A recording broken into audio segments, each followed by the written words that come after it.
할렐루야. 네, 좀 힘있게 아멘 해보시면 좋겠습니다. 할렐루야. 우리 왕충교회는 날마다 부흥인 것 같습니다.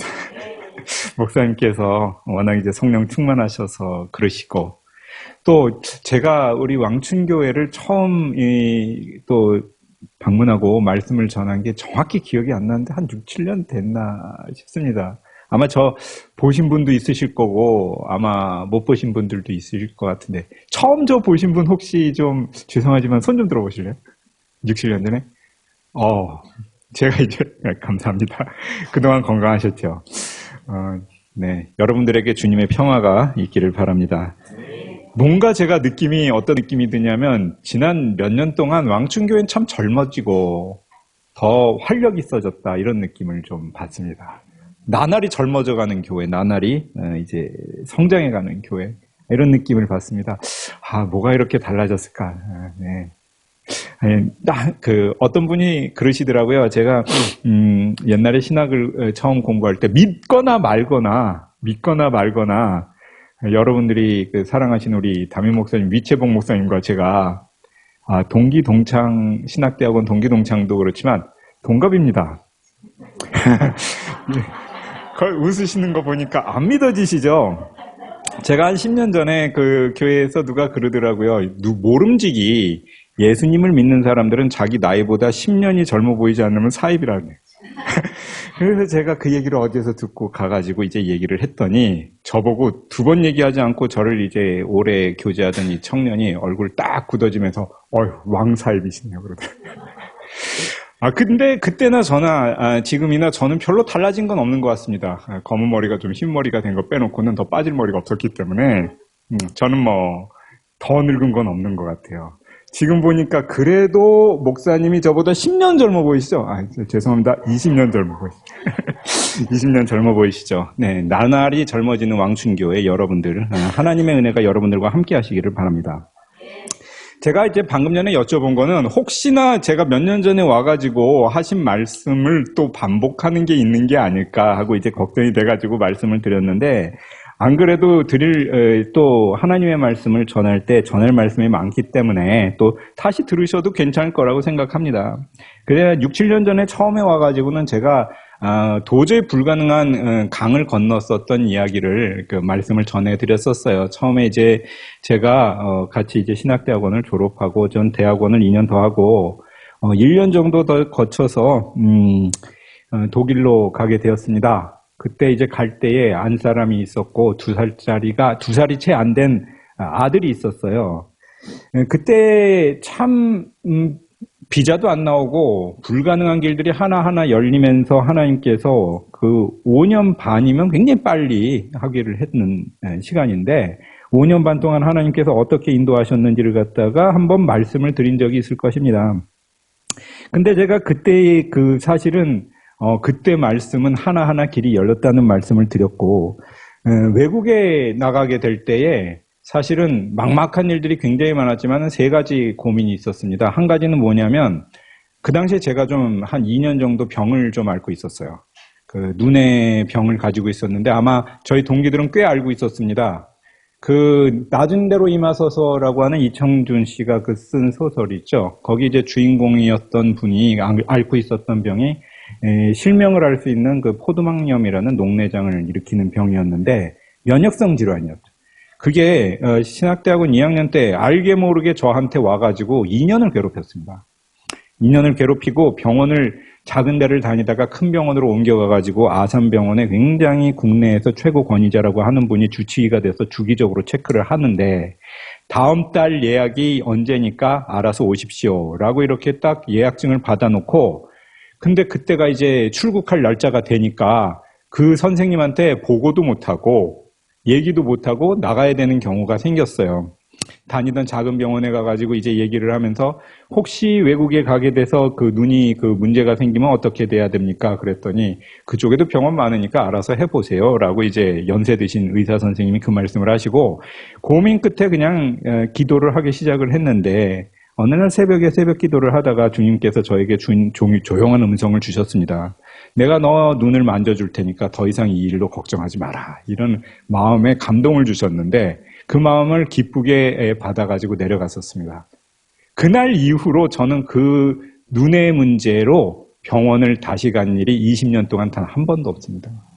하나님께서 정말 거짓말같이 참 주기적으로 일어나던 그 질환을 갖다가 깨끗이 걷어가 주시고, 그게 1년, 2년이면은 그럴 수도 있다라고 사람들한테 이제 그 얘기를 하겠지만 20년이 지나도록 그 병으로 인해서 한 번도 병원을 다시 갈 일이 없었어요.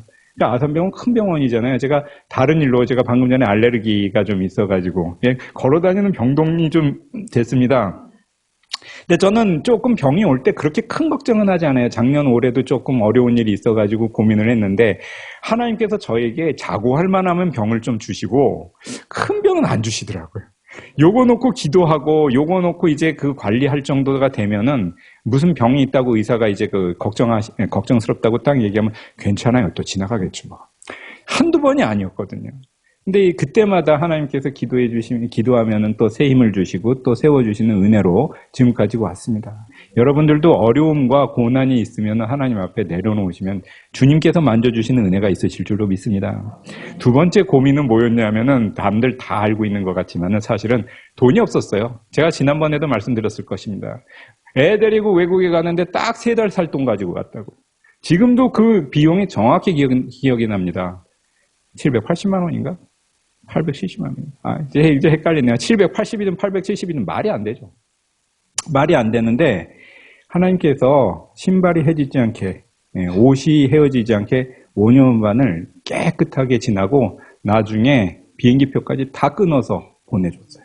하나님께서 그때마다 시마다 일을 세워주시는데 그게 세 번째 제가 지금 말씀드리려고 그런 겁니다. 그게 뭐였냐면 저한테는 숙제가 있었는데 우리 아들내미가 숙제였어요. 지금 우리 아들내미가 대학에 갔습니다. 20살이 됐어요.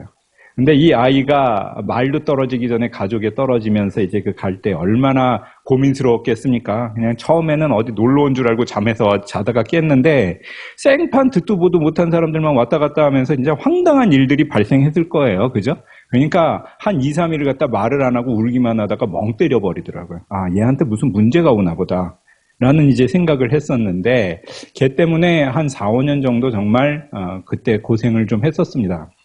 이제 사람들이 요즘 애들이 그런 것들을 많이 앓고 있지만은 보통 이제 아들 안 데리고 왔으니까 제가 자랑스럽게 말씀을 드리는 겁니다. 지금 우리 아들내미 지금 성가대 서야 되기 때문에 지방에 이제 내려간다라고 할 때 너 교회에서 성가대 서고 옆에서 거들어드리고 할 거 다 하고 그리고 동생 데리고 집에 가. 네, 알겠습니다.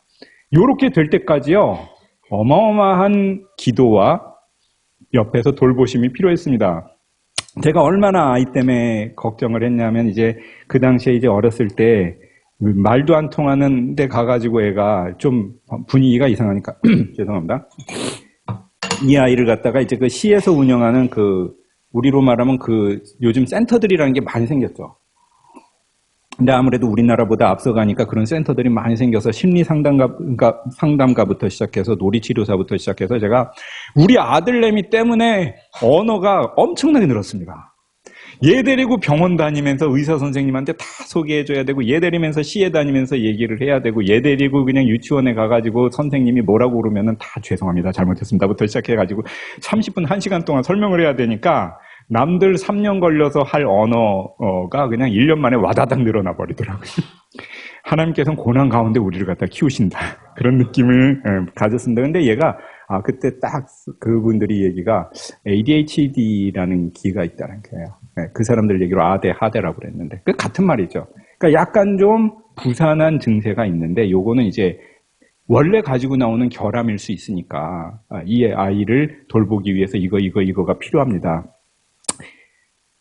나름대로 돌봄도 많이 받았는데 가는 곳마다 걱정도 좀 받았던 것 같아요. 이놈이 커서 뭐가 되려나. 그때마다 이제 제가 참 고민은 많았던 것 같습니다. 제가 아들 때문에 얼마나 고민을 했냐면, 우리 아들 안 왔으니까 이제 말씀드릴게요. 우리 독일에서 동기 하나를 만났는데 1년 후배였습니다. 신학대하고. 지금 인도 선교사 가신 분이에요. 길에서 저를 딱 만나고 한 몇 년 만에 이제 보고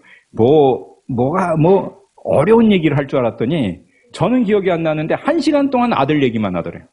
1시간 동안 아들내미 걱정만 하더라는 겁니다. 여기 와가지고도 업무 때문에 만난 변호사 한 분이 계십니다. 그 다른 업무 때문에 만난 거죠. 저희 일이 아니라. 근데 그분이 이제 좋은 신자였기 때문에 교제를 하면서 한 1년인가 2년 만인가 만났는데 그분도 저한테 하는 말이 아들 잘 있어요 그러더라고요. 왜 아들 잘 있냐고 그랬더니 그때 우리 아들 중2병을 어마어마하게 심하게 지나고 갔습니다. 굉장히 그냥 거칠게 지나갔어요. 그래서 아들 걱정을 워낙 하시길래 잘 지내나 싶어가지고 걱정을 갖다 해가지고 물어본다고 하시길래 제가 그랬어요. 제가 이제 말씀을 드리는 건요. 외국에서 이제 그 아이를 데리고 걱정을 할 때에 이 아들 때문에 참 큰 도움을 받았습니다. 저희가 아까도 말씀드렸던 것처럼 빈손으로 가듯이 갔는데 정말 필요할 때마다 생각지도 않았는데 필요한 일들마다 사람들을 붙여주시고 가는 곳마다 길을 열어주시는데 경건한 과부, 나중에 이제 제가 또 말씀 전할 때가 되면 경건한 과부 몇 분 또 이 말씀을 전할 때가 있을 겁니다. 근데 경건한 과부 몇 분을 참 만나서 많은 도움을 받게 됐는데 그 중에 한 분은 정말 일찍 그 과부가 되셔가지고 북한 선교에 헌신하시고 또 중국 선교에 헌신을 하시다가 뭐 하나 좀 어려움을 겪고는 다시 이제 돌아와서 거기서 그 조카를 키우겠던 분이었어요. 근데 그분이 무슨 일이었는지 어느 날 이제 찾아오셔가지고 굉장히 온화한 얼굴로 내가 당신들 때문에 잠을 못 자겠다는 거야. 당신 때문에 잠을 못 자는 왜 잠을 못 잡니까? 그러더니 밤에 누가 도대체 그 아이를 놓고 기도를 하는지 하도 그 흔들어대가지고 내가 잠을 며칠째 못 자겠다. 누구십니까? 얘가 여기 있는데 얘네 외할머니가요. 밤을 새워서 얘를 위해서 기도한다는 얘기는 들었어요. 그 외할머니 기도 때문인지 아무튼 그 부르짖는 소리에 내가 잠을 못 자가지고 어떻게든 도와드려야 되겠다고 생각해요. 그 이후로 그분이 5년 동안 이렇게 그 교제를 하시면서 따라다니면서 우리 아이하고 그 조카 아이하고 동갑이었기 때문에 그럴 수도 있지만은 조카 아이가 하나 더 많았습니다. 정말 큰 길잡이가 되시고 도움이 되면서 길을 열어주셨어요. 많은 도움을 줬습니다. 그 도움이라고 하는 게 어마어마한 사람들이 생각할 때 무슨 회사 사장, 무슨 회사 정치인 이런 도움은 눈에 보이는 도움은 사실은 사람이 불면은 다 지나갑니다.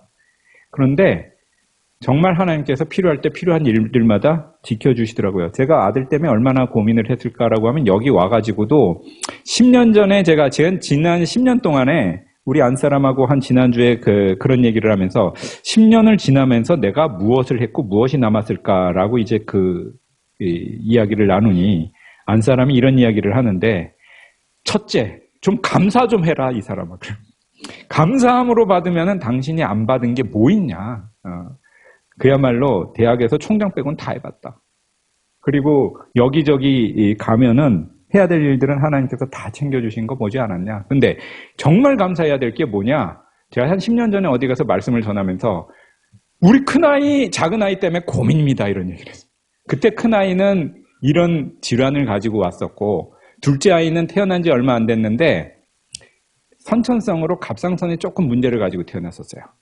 그래가지고 큰 놈은 사이콜로지컬하게, 둘째 놈은 피지컬하게, 심리적으로, 육체적으로 조금 문제를 가지고 태어났으나 하나님께서 돌보시면은 아무 문제 없이 주님께서 이 일들을 이루게 해 주실 것으로 믿습니다.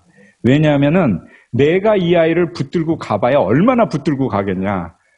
내가 얘와 떨어져 있는 시간이 훨씬 많은데 그때 하나님께서 이 아이들을 지켜주시지 않으면은 우리는 아무것도 할 수 없다라는 것을 깨닫는다. 이 이야기를 이제 놓고 볼 때에 이 이야기도 얼마나 참 사람들이 귀에 이제 참 감동이 됐는지 10년 지나고 나서도 그걸 가지고 얘기하시는 분들이 있더라고요. 그게 참 인상적이었다고. 그런데 저는 확신은 있었습니다.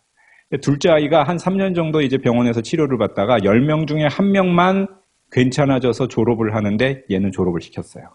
그래서 하나님께서 이 아이를 또 귀하게 돌보시는구나. 근데 첫째 아이를 갖다 보면은 그 이후에 중2병을 갖다가 워낙 힘들게 지나갔기 때문에 이놈이 과연 사람이 될까 싶었는데 얘하고 그냥 붙어가지고 그냥 씨름을 하던 차에 제가 어느 날 밤에 가만히 우리 안사람이 적당히 좀 하라고 그러니까 그래도 말을 안 듣다가 어느 날 제가 숙연하게 조용히 해진 적이 있었습니다. 그래가지고 탁 나오는데 도대체 안사람이 오늘부터 조용해지겠다고 그랬는데 당신 무슨 얘기를 들었냐 그러니 어제 저녁에 기도를 하는데 하나님께서 이런 음성을 주시더라. 너한테 맡긴 내 자식 건드리지 마라. 보통 아버지들이 함부로 화가 나면은 그냥 아이들을 갖다 함부로 이제 할 수가 있는데, 아니면 함부로 기분 나쁘면 폭언도 할 수 있고, 제가 뭐 폭언을 했다는 건 아니고 거칠게 나오니까 거칠게 부딪히죠. 근데 이제 조용히 마음에 무슨 말씀을 주시냐면, 너 내 자식 건드리지 마라. 얘는 내 자식인 줄 알았더니 내 자식이 아니더라고. 가만히 보니까. 하나님의 자식이었구나. 그 순간에 제가 그 아이를 보고 깜짝 놀라면서 조심했습니다. 하나 더 이제 나가다 보니, 어릴 때부터 얘를 보니까 참 다행스러운 게 하나가 있었는데 뭐였냐면, 돌아가신 얘네 외할머니가 정말 기도의 사람이었습니다. 밤새 기도하시고 새벽에 기도하시고 뭐 쉴 새 없이 기도하시고 평생 고난당하시고 어려움을 당하고 가난하게 살고 힘들게 배운 것 없이 사셨는데, 딱 하나 목숨 걸고 하는 거는 밖에서든 안에서든 그냥 주구장창 기도하시는 거예요. 근데 이분이 어렸을 때 얘가 그냥 막 힘들어할 때 이 아이를 붙들고 기도를 하면 얘가 잠잠해지대. 얘 보고 기도를 하자고 그러면 기도하자고 그러면 잠잠해지고, 제일 할머니를 좋아해가지고 쫓아가서 기뻐하는 곳이 교회가 돼버렸어요. 그러다 보니까 지금도 청소년기 지나면서도 야 기도하자 그러면 갑자기 잠잠해져. 지금도 보면은 얘가 아주 뭐 똑똑해서 그런 친구는 아닙니다. 제 친구들 이렇게 주변에 보면은 자랑하는 친구들도 있고 자기 자식 자랑하는 친구들도 있고 뭐 그러는데, 우리 아이 제가 지금 재직하고 있는 서울장신대 사회복지과 들어갔어요. 근데 이 아이를 여기까지 보낼 때까지 하나님께서 얼마나 돌보셨는지를 압니다. 근데 참 재밌는 게 뭐냐면은 얘가 공업고등학교를 보냈거든요. 용산공고를 보냈습니다. 용산공고를 보낼 때도 얘 성적에서 한 조금 용산공고 괜찮은 학교거든요. 괜찮은 학교거든요. 근데 딱 가서 선생님 만나보고 얘를 위한 자리만 싹 열어주시더라고요. 선생님이 열어줬다는 게 아니라 조건이 변해가지고 딱 그렇게 들어가도록 만들어주는데, 올해 얘가 이제 그 대학 들어갈 때쯤 되니까 수시를 할 때 저는 얘가 공부를 안 하는 줄 알았더니 성적표를 받아보니까 생각보다 내신이 괜찮더라고요. 그래가지고 이제 원서를 넣으면서 너 그냥 들어갈 생각이 있냐? 그랬더니 이제 들어간. 나중에 보니까 얘 앞에 한 서너 명이 앉아 있는 것 같은데, 이제 등수가 있었던 것 같은데, 요즘에는 6군데씩 대학을 넣으니까 막 이동을 하잖아요. 나중에 이렇게 뒤지고 보니까는 수석 입학이 돼버렸더라고요. 그래가지고 그냥 장학금 받을 게 뭐가 좀 있나 해가지고 이제 가서 물어보니까 그 친구요? 걔는 제 수석 장학금이라서 전액 면제인데 뭘 장학금을 따로 알아보시냐고. 야, 이렇게도 다 인도를 하시는구나. 그래서 우리 안사람이 저한테 그런 얘기를 합니다. 지난 10년 동안에 당신을 놓고 보고, 아이를 놓고 보건데 당신한테 준 숙제가 하나 있었다. 아이를 당신의 아이라고 생각하지 말고 그 아이를 넘어가라라는 것입니다. 그 아이를 하나님께서 주신 최고의 과제로 알고 그 아이만 당신이 해결하면, 목회를 하든 아니면은 학교에서 일을 하든 사람들한테 할 말이 있을 것이고, 그 아이만 섬기면은 당신은 모든 것을 섬길 수 있다. 우리 한 사람이 이 얘기를 해서 제가 우리 아이를 이해하기 위해서 공부도 많이 했었고 청소년 교육학도 공부를 했습니다. 근데 지금 보니까 제가 아이를 보호하고 있다고 생각을 했는데, 하나님께서 아이를 보호하시고 그냥 걔 때문에 저를 봐주시더라고요. 이게 거꾸로 이제 놓고 보니까 제가 10년 전에 큰 소리 빵빵 쳤던 얘기가, 두고 봐라. 10년이 지나면 내가 이 일을 이기고 있다라고 생각하는, 그러니까 증언하는 게 아니라 하나님께서 그 일들을 이루셨다라는 것을 고백할 날이 올 거다. 근데 하나님께서 지금 근실히 그 일을 이루어주고 계시는 줄로 믿습니다. 제가 이렇게 이제 지나갈 때 우리 어렸을 때 형제들이 좀 고생을 좀 했어요. 제 동생이 이제 남미에 살다가 가방 하나만 들고 미국으로 넘어갔습니다. 그래갖고 20년째 뉴욕에서 살고 있는데, 희한하게 그놈 잘 살아요. 그놈이라고 그랬지만 나이가 이제 50이 됐죠. 얼마 전에 그 친척을 하나 이제 만났는데, 왜 그런지 그 친구는 잘 산다. 잘 살아요, 뉴욕에서. 그래서 그때 큰 아이가 우리 아이하고 같은 이제 그 나이인데, 큰아이는 이제 며칠 전에 저한테 연락을 줘서 이 목사 그 큰 조카는 요번에 코넬 들어갔어. 코넬 대학교라고 그러면은 뭐 하버드 예일하고 그 견주어가지고 아주 유명한 학교죠. 그래서 우리 아들은 서울장신 사회복지과 들어갔다. 너네한테 전혀 꿀리지 않는다고. 무슨 말이냐면은 우리 그 동생이 제 아이하고 영상통화를 하면서 한 얘기가 있습니다. 다른 거는 내비두고 자기가 가방 하나 들고 미국에 가서 20년을 사는데 의지가지 칠 때도 하나도 없는데 나를 도와주신 건 하나님의 은혜밖에 없더라. 내가 지팡이 하나를 들고 이 강을 건넜는데 어마어마한 때를 이룬 것처럼 지금까지 하나님께서 세워주시고 인도해 주신 은혜가 있다. 그러니까 우리 아들내미 이름이 찬이에요. 찬이야, 딴 것 두리번거리지 말고 그냥 예수님 믿고 교회에서 충성해라. 우리 동생이 그 얘기를 하더라고요. 그걸 이제 보면서 그래, 우리 아들은 난 걱정 안 한다. 뭘 해도 걱정을 안 하고 하나님께서 키워주시는 은혜가 그 아이를 통해서 편만하게 이루어질 줄로 믿는다. 제가 옛날에는 그 동생 때문에 그 오빠를 보고 이제 비교를 하면서 혼을 좀 냈다가 요즘엔 동생 보고 네 오빠 좀 봐라 이놈아. 네 오빠는 조금 모자른 것 같은데도 그렇게 성실하게 믿음으로 자기 길 가면서 분수 지키면서 모자른 걸 채워나가고 있지 않냐. 너는 머리가 오빠보다 훨씬 좋은 것 같은 놈이 맨날 뺀질거리고 공부해. 이것도 안 됩니다. 그죠? 나중에 이 아이도 하나님께서 저에게 마음 주실 것 같아요. 너에게 맡긴 네 자식 건드리지 말라고. 첫째도 건드리지 않은 것처럼 둘째도 건드리지 마라. 제가 이 말씀을 드리는 이유는요. 사람의 능력으로는 사람을 세울 수가 없습니다. 사람의 능력으로는요. 가정 안에서 불화가 일어나기 마련이고 사람들을 판단하기가 쉽습니다. 우리가 신앙생활을 가지고 제일 해서는 안 되는 것 중에 하나가 부정적인 말 하지 말고요. 판단하지 말아야 됩니다.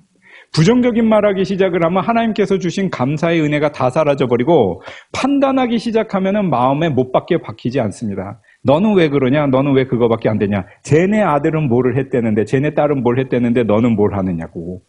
절대 그런 이제 이야기를 해서는 안 돼요. 하나님께서는 우리에게 딱 필요한 거를 필요한 만큼 우리에게 주십니다.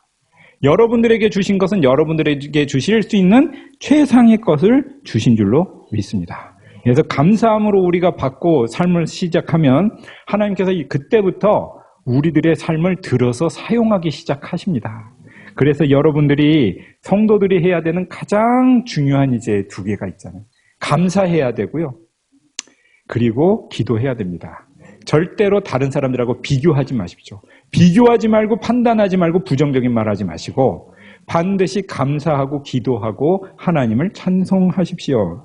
기도할 때 기적이 일어나기 시작합니다. 오늘 이제 우리 본문의 말씀, 제가 앞에 서두가 길었던 것은 본문의 말씀을 증거하는 것도 중요한 일이고 또한 이제 하나님께서 우리에게 주신 은혜를 생각하면서 인간은 할 수 없지만 우리는 할 수 없지만 하나님께서 하시면 됩니다. 하나님께서 인도하시면 되고 하나님의 임재의 장소가 우리에게 축복의 장소가 되는 줄로 믿습니다.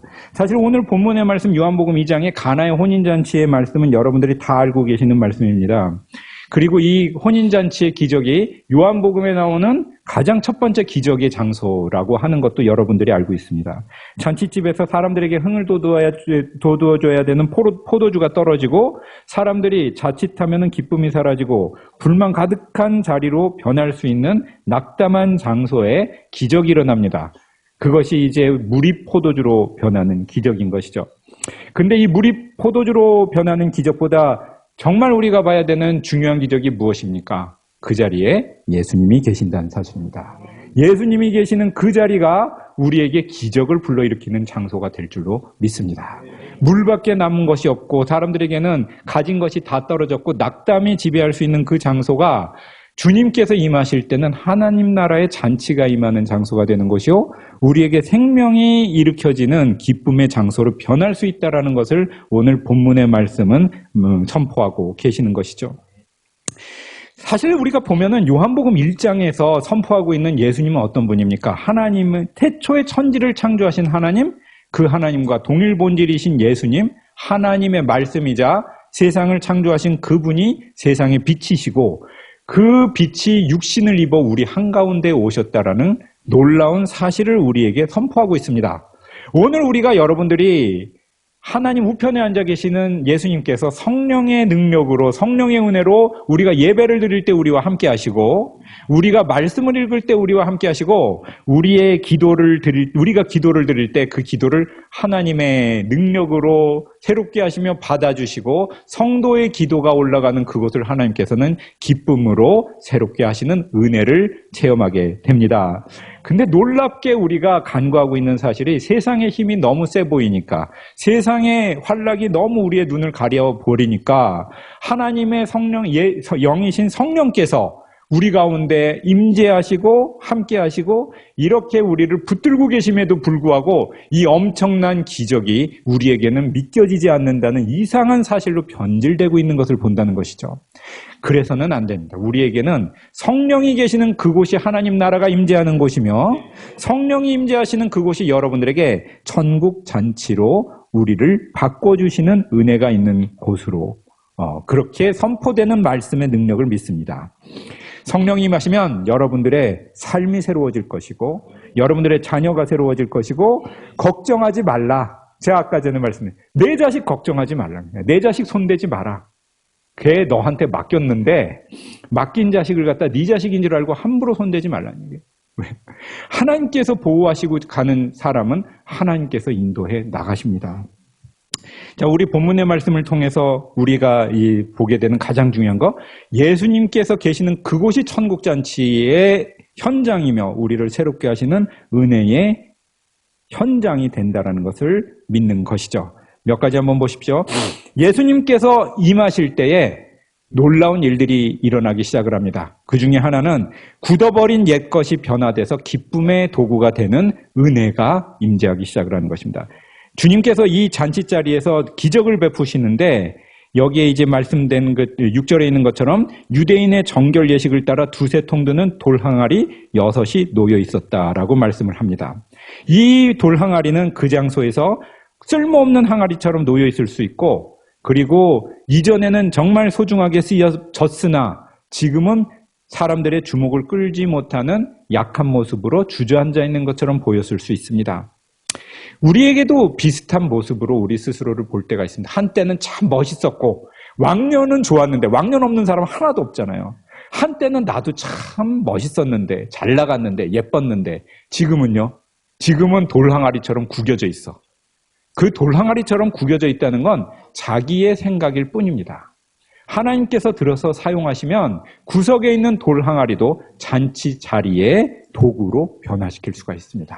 아무리 화려한 그릇도 하나님께서 기뻐하시지 않는 그릇은 사람들에게 고통을 주는 그릇으로 지나갈 수 있는 것이죠.